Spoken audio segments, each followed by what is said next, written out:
Hello and welcome back to Questions and Answers.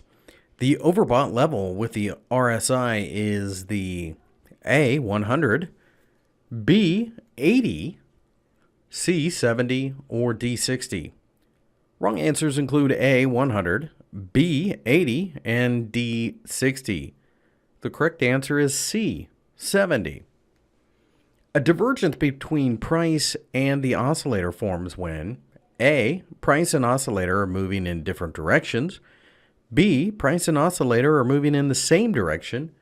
C, when the market is ranging. Or D, none of the above. Wrong answers include B, price and oscillator are moving in the same direction. C, when the market is ranging. And D, none of the above.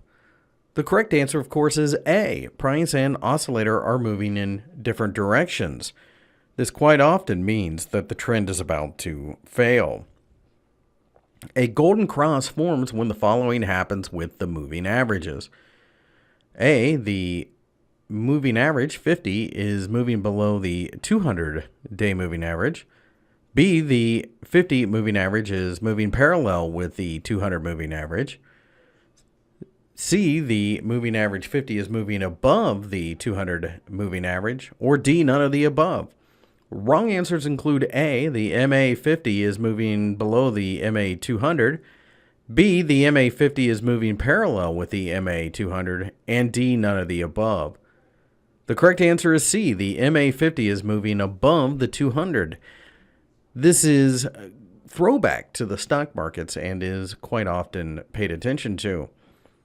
The RSI is in the oversold territory when A, it's closing below 40.